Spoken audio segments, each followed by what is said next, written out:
ವಿಜಯನಗರ ಜಿಲ್ಲೆ ಹೊಸಪೇಟೆಯಲ್ಲಿನೂ ಗ್ಯಾಸನ್ನು ಏಕಾಏಕಿ 100 ರೂಪಾಯಿ ಮಾಡಿದರು.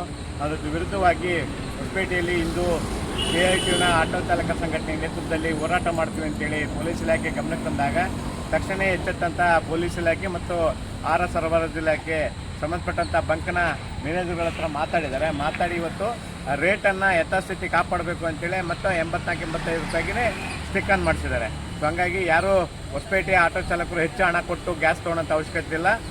ಏನು 84-85 ರೂಪಾಯಿ ಅಷ್ಟು ಮಾತ್ರ ನೀವು ಕೊಟ್ಟು ಗ್ಯಾಸನ್ನು ರಿಫಿಲ್ ಮಾಡ್ಕೋಬೇಕು.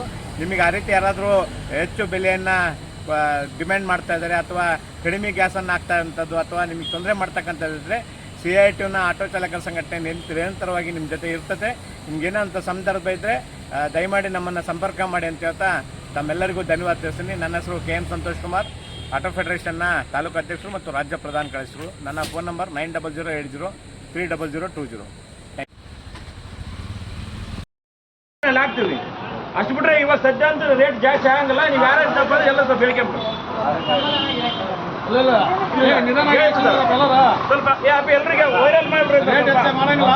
ರೇಟ್ ಜಾಸ್ತಿ ಆಗಂಗಿಲ್ಲ. ನಾಳೆ ಸಾಯಂಕಾಲವರೆಗೆ ಹಂಗೆ ನಾವು ರೇಟ್ ಜಾಸ್ತಿ ಮಾಡ್ರೆ ಇವನ್ನೇ ತಿರುಗ್ತಾರೆ ಅವರು. ಹಂಗೇನಿತ್ತಪ್ಪ ಅಂದ್ರೆ ನಾವು ಮಾತಾಡ್ತೀವಿ. ಯಾರಿಗೂ ಜಾಸ್ತಿ ಒಟ್ಟು ನಮ್ಮ ಹುಡುಗರು ಹೆಂಗ ಪ್ಯಾನಿಕ್ ಆಗಿಬಿಡ್ತಾರ. ಗ್ಯಾಸ್ ಅಂತ ಅಲ್ಲಿ ಸರ್ಕಲ್ ತಗೋಣ ಈ ಕಡೆ ಸರ್ಕಲ್ ತಗೊಂಡು ನಿಂತ್ಕೊಂಡ್ಬಿಡ್ರಿ ಎಲ್ಲರೂ. ಇನ್ನೂ 3 ದಿನ ಆದರೆ ಈ ಗ್ಯಾಸ್ ಬಂಕಲ್ಲಿ ಗ್ಯಾಸ್ ಇರ್ತೈತಿ. ಇದೆಲ್ಲ ಕೆಲಸ ಮಾಡ್ರಿ, ಇದೇ ರೇಟ್ ಇರ್ತೈತಿ. ಅವ್ರೇನಾದ್ರು ಚೇಂಜ್ ಮಾಡಿದ್ರೆ ನಮ್ಗೆ ಹೇಳ್ತಾರ. ಹೌದಾ